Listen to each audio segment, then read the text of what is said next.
All right. So today, speaking with Sir Dan of Gallipool, better known as Doberman Dan. Dan, it's so good to see you. Nice seeing you, and you pronounced my last name correctly, which puts you in a very small minority.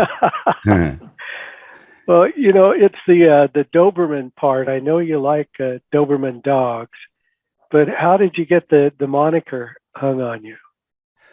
So when I got my Doberman, he was just a puppy, and I wrote a story about him getting into a fight with an adult Rottweiler who like weighed twice as much as him in the park, and I thought my poor little puppy is going to be killed. And he wound up like just wearing this Rottweiler out. Rottweiler was all just pooped out. His tongue was hanging out, and he crawled under a picnic bench. And so I was writing. I had a business in the bodybuilding market back then, so I wrote an article about it. Like, I realized that I had allowed myself to turn into the Rottweiler. Too much pizza, too much beer. Allowed myself to get too big and bulky. And I realized, when you're lean and everything, you have much more energy. So I wrote an article about it. And then just as a joke, signed it like Doberman in quotes, Dan, because that was my goal, to get lean like my Doberman. And then I published that, and it just stuck. Everybody just started calling me that. That's beautiful. That's excellent. And it's a true sentiment. Right? We look at ourselves eventually, many of us do, and say, how in the world did this happen? And why Absolutely. why can't I tie my shoes anymore? And it's amazing how it can creep up on you. Yeah. Yeah. Hey, so you got on top of that fitness stuff, though. Have you been able to maintain it? Me personally? Yes. As far as personal fitness. Yeah. It's like this. There's ups and downs, and it's all because it's not because of not knowing what to do. It's not doing what I know how to do. I'll tell you what, I'm better now than I was a few years ago. In fact, just the other day, I usually wear jeans, but we were going to church. So my wife was like, I said, no, I'm not going to wear jeans. Find me something to wear. And so she pulls out this blue pair of pants that I haven't had on in years. And I put them on, how you can pull out the waist. I'm like, wow, I had really gotten fat. And I really didn't realize how much I'd let it get out of hand. That thing about not the problem isn't what we know, but what we do with what we know. That's a common malady I've found. It's one that I kind of consider often. What's the key to getting us to, you can look at just about any problem people have, and there seems to be a pretty obvious solution. But we look for that magic pill or some secret trick rather than just applying what we know we need to do.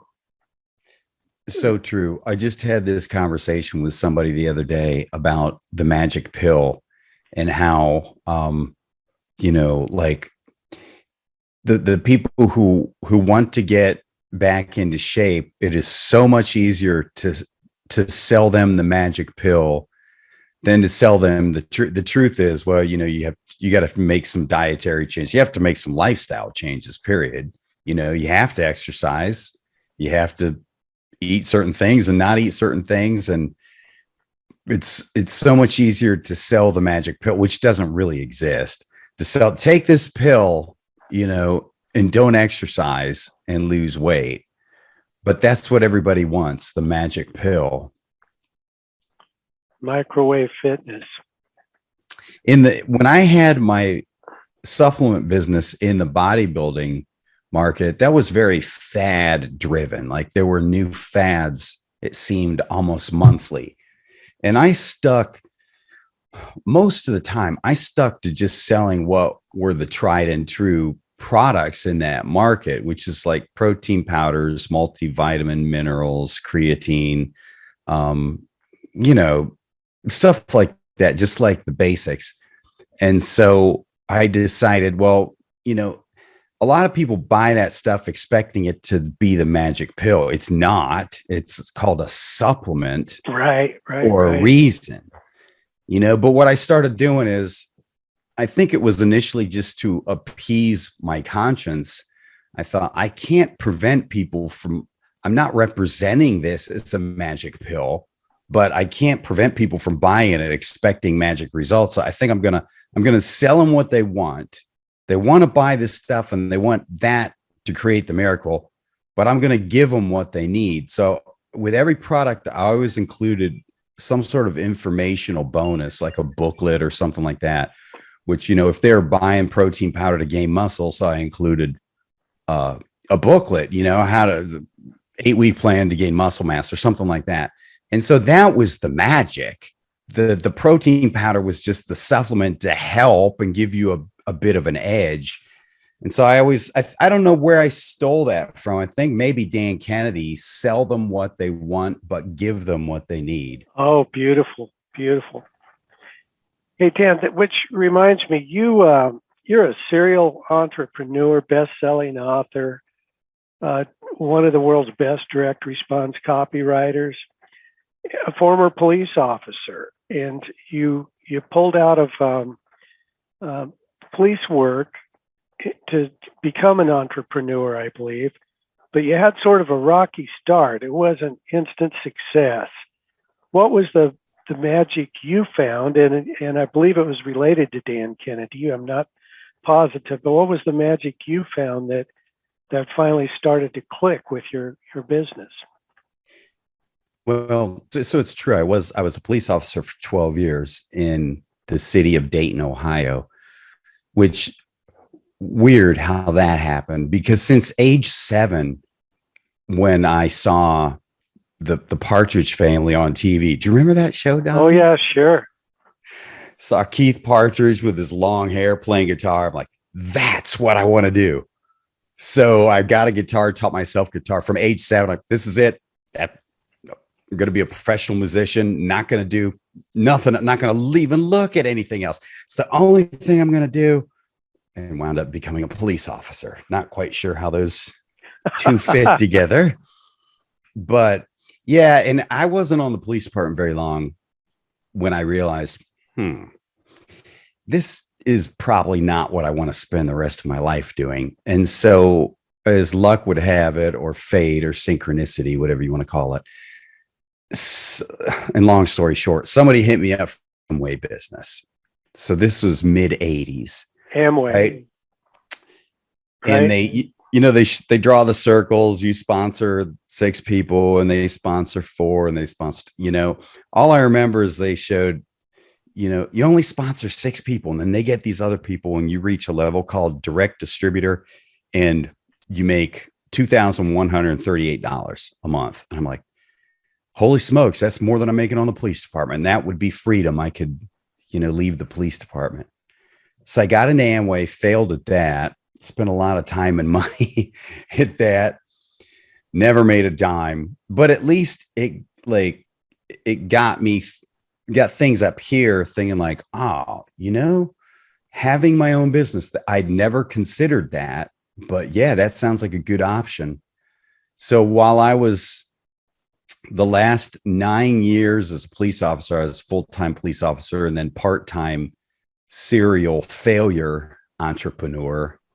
It's a darn good thing I kept that job with the city, or I would have been eating out of dumpsters, because it's not like I would, start these part-time businesses and they'd make some money and then not work. It was like nothing worked. I couldn't get anything off the ground. All they did is just burn through all my extra cash and wasted my time.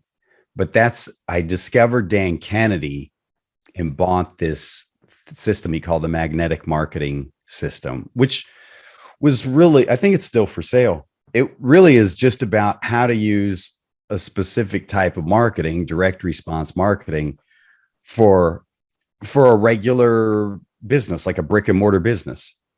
And it clicked with me. And I thought, I bought it to try to use on whatever business that I was starting was failing again. But then when I saw like what he did, and I realized basically this guy sold me in a 3-ring binder, a bunch of, this is back in the day, Xerox copied pages in 6 cassettes for $400. And he did it with words on paper, and he did it in a letter. And I thought, that is way cooler than any other business I've tried to start. I want to do that. So since I was into bodybuilding at the time, I totally swiped what Dan Kennedy was doing to sell his magnetic marketing system. And I self-published my own bodybuilding. Initially, it was just a manual, and then I expanded it to include cassettes and a video and stuff like that. And sold it with 2-step ads in the magazines. In what I mean by 2-step, like I would take out a very small fractional page ad that would say, call for the free report. And then I would respond with my sales letter. And that was the first business after 9 years of multiple business failures every year. That was the first little business that started to work. So yeah, Dan Kennedy was responsible for that. And here we are, 20, we're getting close to 30 years later, and I'm still supporting my 2 bad habits of sleeping indoors and eating the exact same way. Excellent. Now, that 2-step move allowed you to start creating or building a mailing list. Is that correct? That's correct. Plus what it did was, I was broke at the time. I was not only broke, I was worse than broke. I was in debt. So I called the media rep, the guy who sells you advertising space in the magazines. This is pre-internet days, by the way. So, I called him, and I was just honest with him that my negotiation tactic was this pure raw honesty. And like, I still remember this guy's name, Bob Rose, because he was so kind to me. I'm like, Bob, I'm a full-time police officer. This is probably the 30th business I've tried to get off the ground in so many years. I'm broke. I got like $300 left on my credit card. That has to pay for everything, including my printing and everything, and my voicemail number. Is there any way you could possibly sell me this ad for $200? And I forget what they were asking. It was a small ad. It was, I don't even remember the size, 1/10 of a page. It was bigger than a classified, but it was small. And I forget what they were asking, 500, 600 or more. And he's like, yeah, sure, I'll sell it to you for 200. That's great. And that's what got me started. And because if I would have had to take out like a big ad, like a full page ad or something like that, there was just no way. I didn't even have the credit on the credit card to pay for that. But you got responses. You check your machine, and there's calls on there, and eureka. That was so exciting. I'll never forget that. And the excitement of that is like creating something from scratch and then seeing people respond to it. I'll never forget. This was back in the day, like a voicemail was high tech back then. Right. And I remember calling in, and it said something like, you have 38 new messages. And I thought, woohoo, oh my goodness. And then my excitement, I wasn't as excited like 2 hours later, hand transcribing those, listening over and over and over again. This is even before they had the transcription services that would do it for you and then fax you the information. I had to hand transcribe all those, but it was still exciting. It was even more exciting to mail the sales letters and see orders come in back in the mail with checks in the envelope. That was even more exciting. And do you remember what kind of a response you got? What kind of a conversion rate? Yeah. And this was the first sales letter I ever wrote in my life. And it was around 10% on the first letter. So all the new leads, I tried to mail them that letter as soon as as soon after the call came as possible, like 24 hours or less than the call coming in, because I wanted to get at them while they were still hot. So that first letter brought me like 10% of the orders, which, wasn't big money back then, but it was proof of concept. Like, holy smokes, this is working. People will actually pay for this. And then what I learned from Dan Kennedy's from the magnetic marketing system was, well, get an okay response from letter number one, you should send them another letter with a big second notice stamp at the top. So I did that, and that brought in more orders. So I sent them another one with a big red stamp that said final notice, and that brought in more orders. So, yeah, I mean, that was pretty exciting. And then, the testing went from there, like, well, geez, if I can get more orders with 3 letters, let me try a 4th letter. So, going to the people who received letters 1, 2, and 3 and still hadn't bought, send them letter number 4. Like, I'm confused, I've sent you 3 letters. What's going on? And that, that brought in some more orders. So, yeah, that was exciting. And this was all kitchen table business. This was me literally, I get the letters printed at Kinko's or whatever, and I'd hand fold them and stuff them in the envelopes, and had a little 3x5 card system to keep track of when I sent letter number 1 and to who I sent it to. So I knew that 7 days later, it was time to send letter number 2. It's very low tech. Excellent, but it worked. And did you include like a stamped addressed reply envelope, or did they have to pony up their own stamp and mail to reply? That's a good question. As I recall, I did not include the stamped envelope. They had to pay for the postage. Yeah. Now, one thing I did add, as soon as I had proof of concept, I did add phone ordering. And I started with a company called Across America, and they would take the phone orders for me, take all the information, and then fax it to me every day. I am still with them, whatever it is, 27, 28 years later. I've had an account with them all this time. But that was a big help.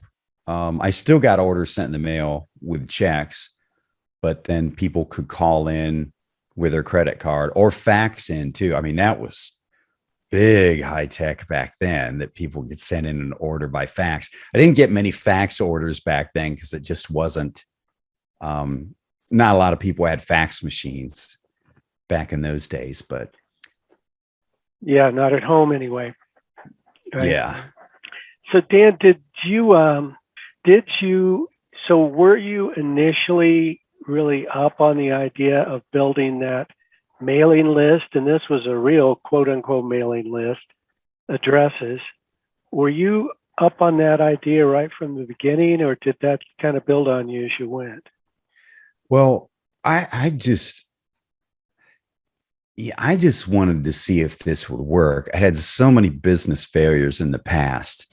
And and initially what I thought is, hey, if I can make money selling this thing, I'm just going to keep selling it. I didn't even realize the value of the names of what I was building until several months later. I just kept selling the front end package, the manual, which was initially $29 or $39. And then I added more stuff to it, some bonus reports, a couple audios, and later a video, and then bumped the price up to $99.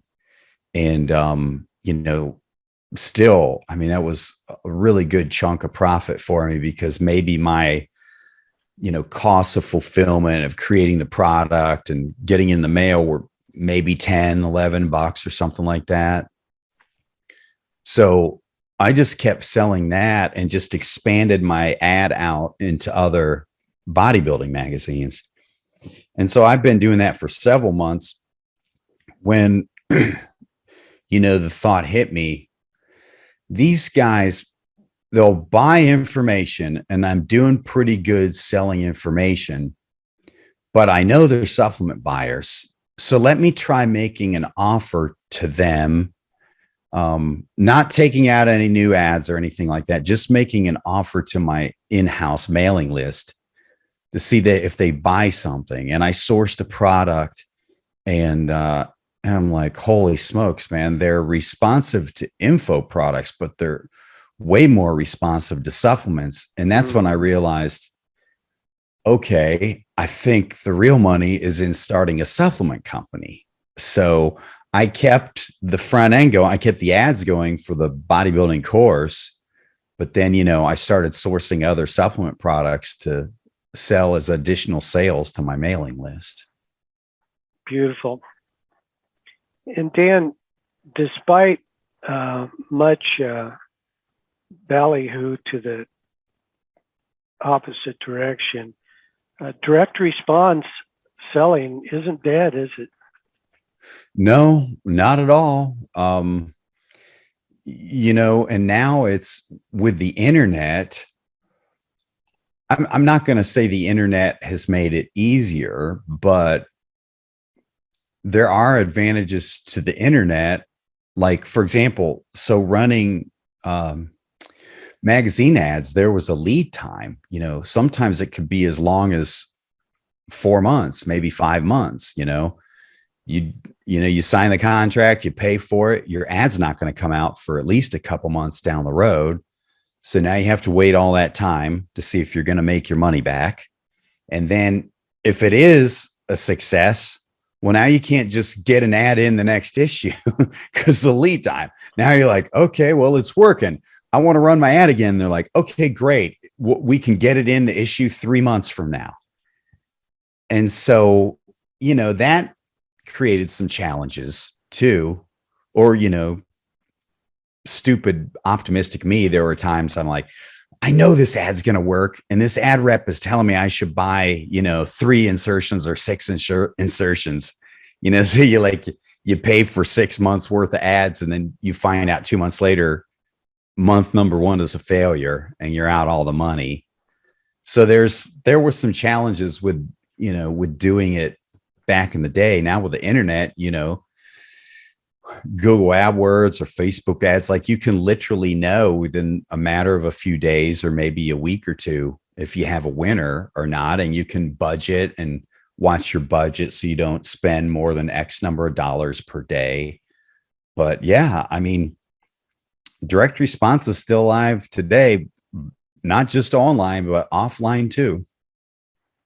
Right. And Dan, you ran into Gary Halbert. Now, how did that come about? How did you get in front of him? So I subscribed to Dan Kennedy's newsletter. Is after I bought his magnetic marketing system, I got his newsletter. Like that was my lifeline every month. Back then, I didn't even know there were books available on direct response marketing. The only thing I had was Dan Kennedy's newsletter. And so he mentioned Gary Halbert several times in his newsletters. And I gotta find out more about this Halbert guy. So it wasn't easy to track him down. I mean, this is before people had websites or anything. And so finally I found an address and had to send a letter asking about his newsletter subscription. And he sent me a sales letter for it. So I signed up for his newsletter. And I really liked his stuff. Like he grew up in Barberton, Ohio, the same little town where I grew up. All right. And so we had that in common. And there was just something about him that really resonated with me. And I liked his sense of humor. And I just thought, man, my little mail order business is successful. At that time, after 12 months of that little mail order business, I was able to leave the police department and devote myself full time to my business. So I thought, I've been successful with this on a small scale, but man, if I could just learn from a guy like Halbert, I'm sure I could, work around what would normally be a long learning curve, maybe learn some shortcuts or something like that. So all I did was, in one of the issues of his newsletter, he wrote about how to get the attention of a big shot. And so I just turned that around on him and used his own technique on him.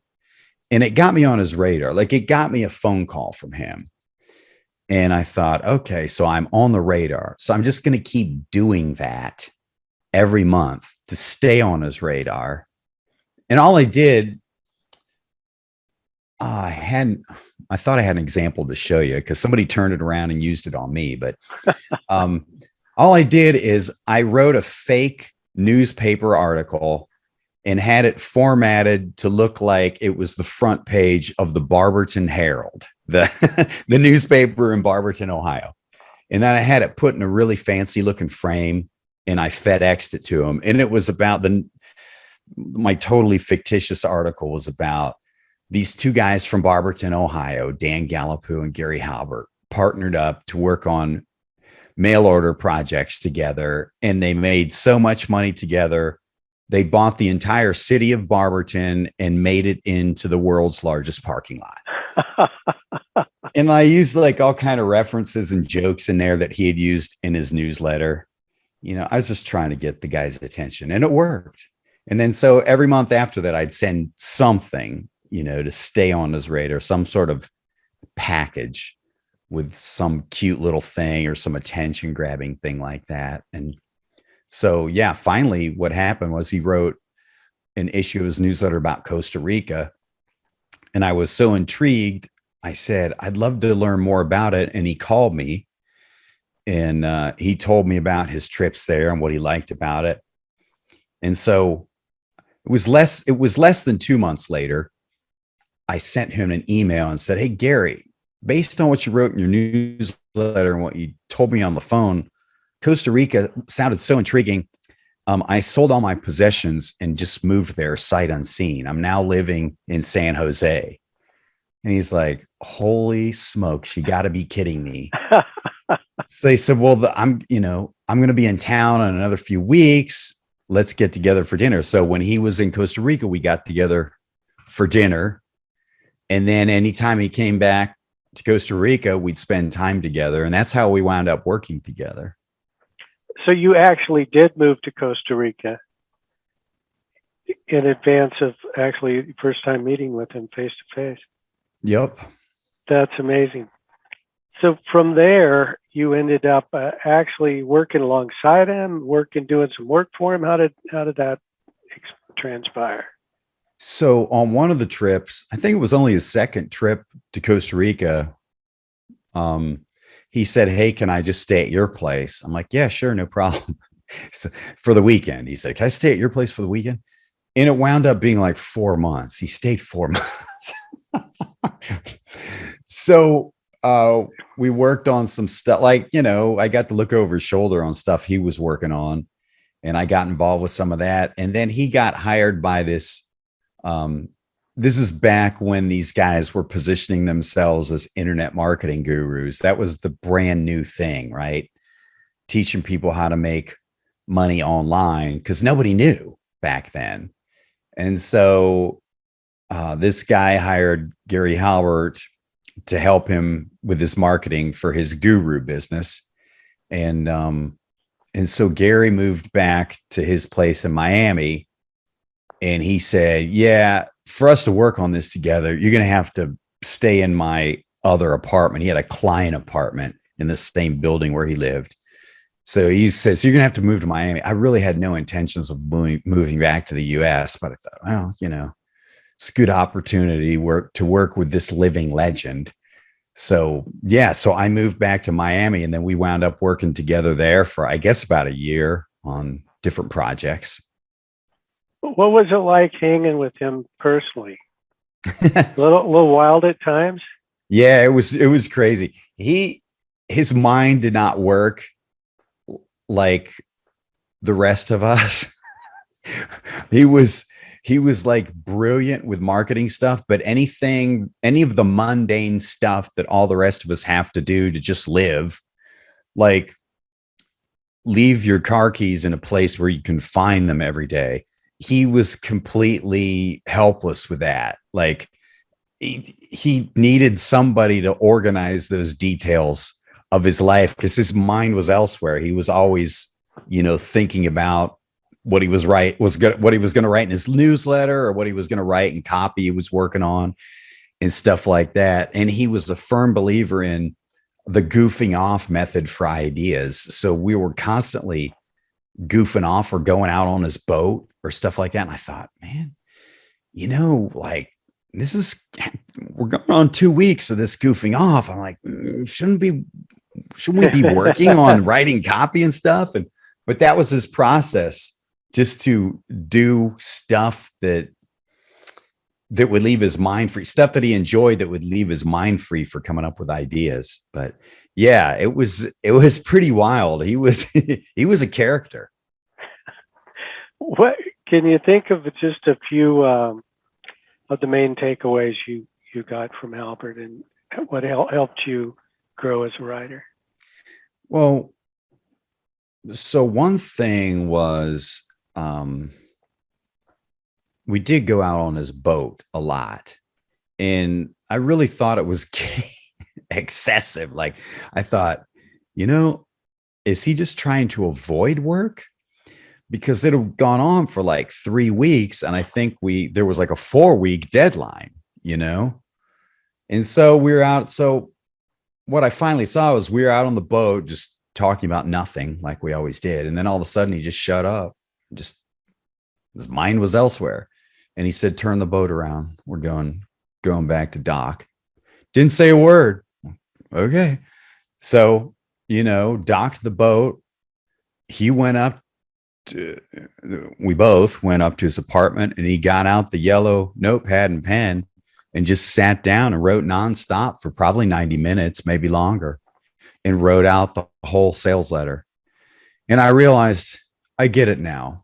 What I thought was goofing off and avoiding work, that was his process. That was him being in his head that entire time to finally crack the code on the thing he was working on, finally coming up with the big idea, the big, the right hook, the right theme for the whole thing. And once that came to him, then, there was nothing to do but write.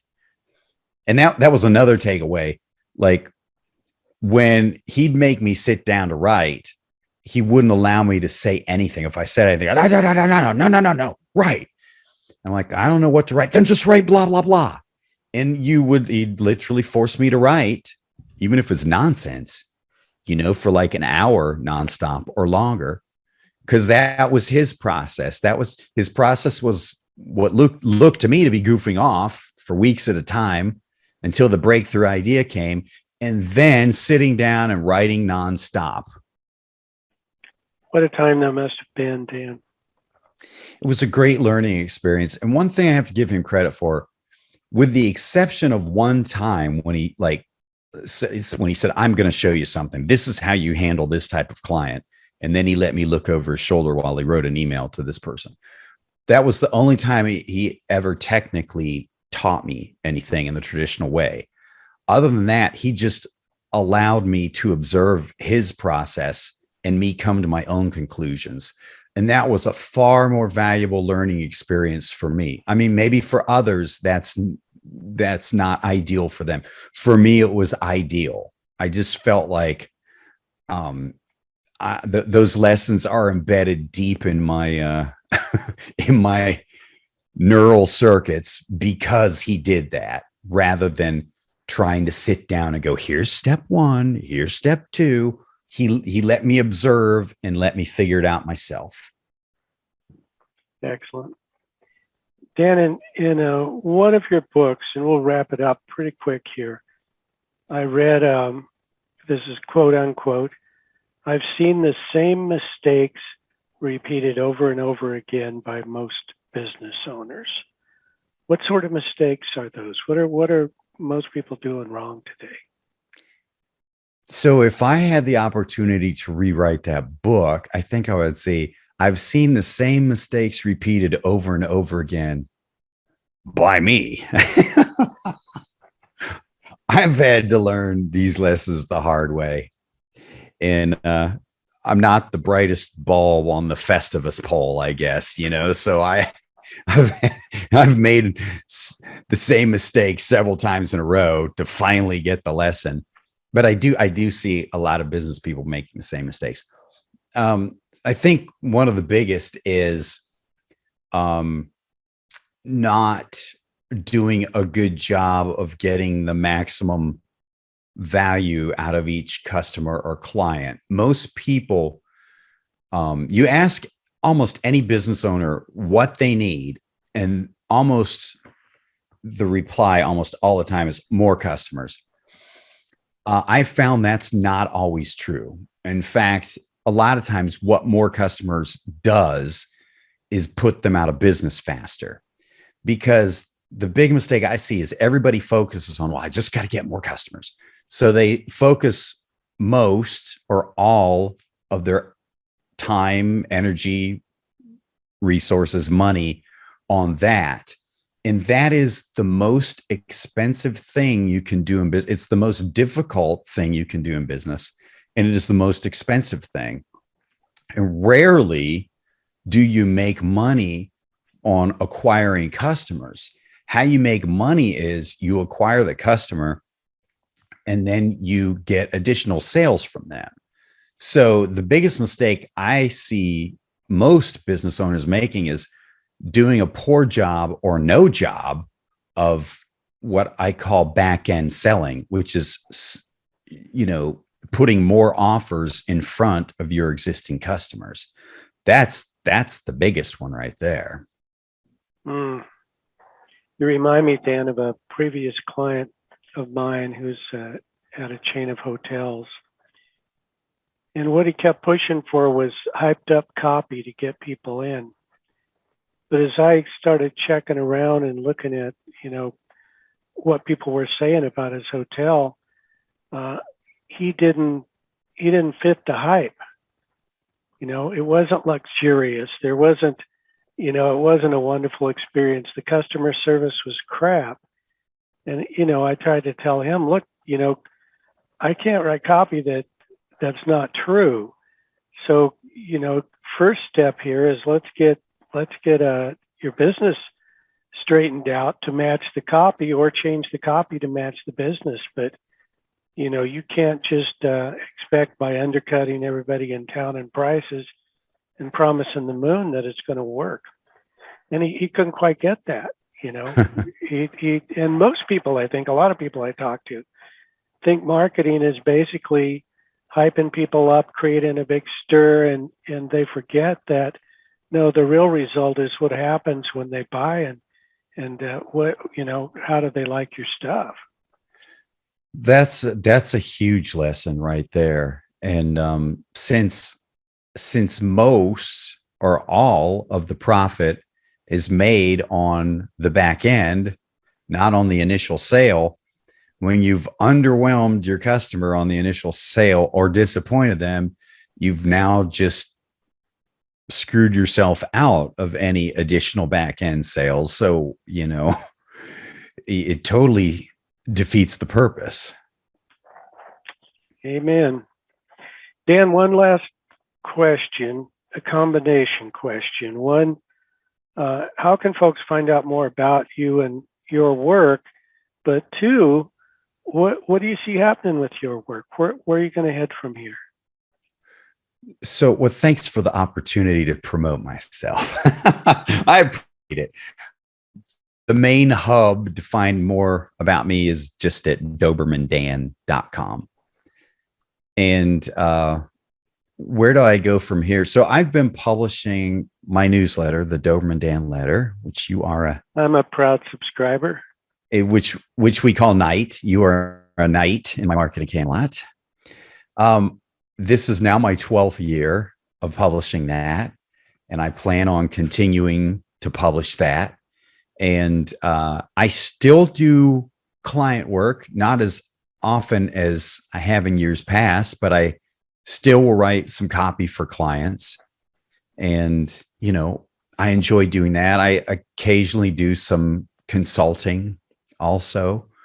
And I offer some like theme-based, time limited coaching programs. Like I have a coaching program on starting a nutritional supplement business. I have one on how to start a print newsletter like mine.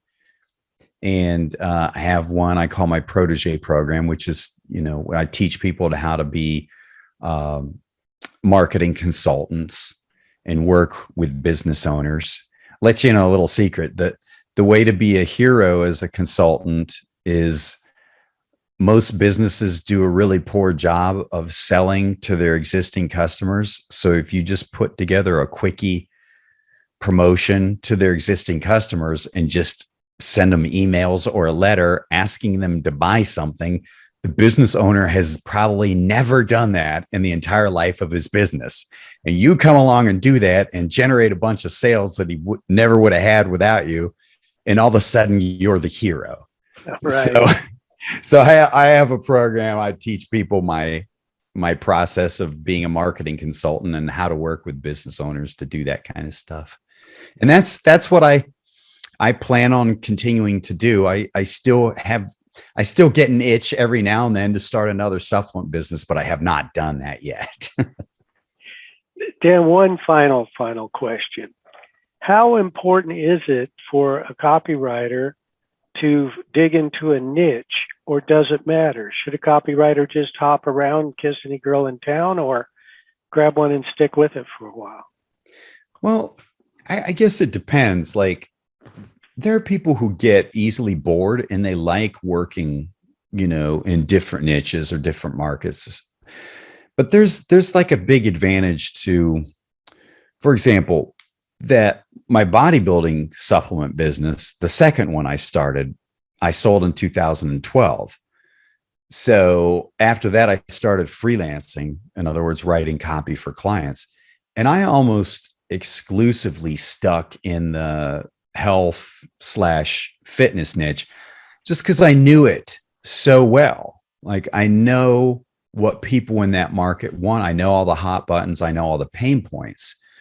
And that's like, that's the biggest thing we have to do as copywriters. If I wanted to start writing financial copy, like, I'd have to start all over from scratch as far as understanding the market, finding out their wants and their hot buttons and their pain points and, all that stuff. And for me, it just made sense for me to specialize and just write health stuff. Cause at that point, I really understood that market on a very intimate level. So, having that knowledge, I can write much better copy as opposed to like, let's say I wanted to start in financial. I mean, it might take me a while, maybe a year or longer, till I really felt intimately acquainted with that market, and then finally could maybe start hitting my stride with the copy, as opposed to just specializing in the one I knew and writing for that.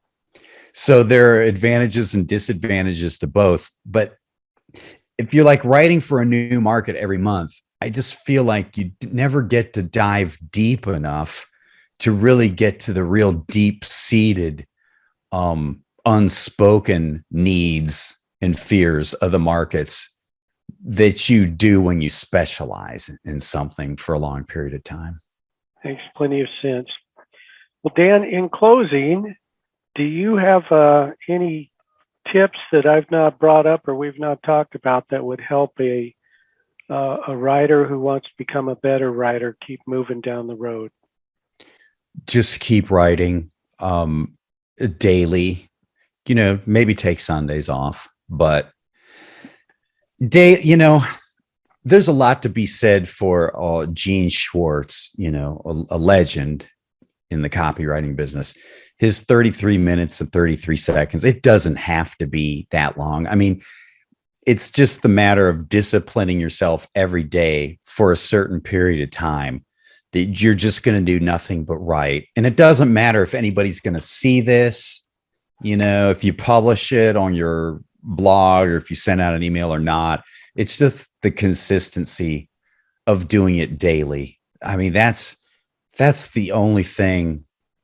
I mean, that's not the only thing, but that's the main thing I think I've done to get better, and always trying to get better, is just by writing. Chunk it up then, I think like the 33 and a third, and then take a 5-minute break and come back, do it again. So rotate through it. Yep, absolutely. That's, boy, chunking it. That's what I taught the kids. Look, here's one of my favorite books. You see that okay? And man, this is chock full of good stuff. I believe this is your latest book. Yes. And I'm just proud to know you, Dan, and really glad to be a part of the nights. And I can't thank you enough for coming, spend a little time with me today. I really appreciate it. Oh, it was my pleasure, Don. I appreciate you. I appreciate this opportunity to speak with you today. And I really appreciate you being a night in the marketing Camelot. That means a lot to me. I take this really personal. Like, this is my baby. You're not just a newsletter subscriber to me. I really appreciate that you trust me, and you trust the information I publish, and it means a lot to me. I really appreciate it. Hey, Dan, I think your newsletter is kind of like the Bible. If anybody would just take one thought out of it and actually apply it, they would get amazing results. Thank you. But that's the ticket. Take it and apply it. Take it and apply it. Absolutely. Holy cow. All right. Dan, thank you. Thank you, Don. I appreciate it. It was nice to catch up with you.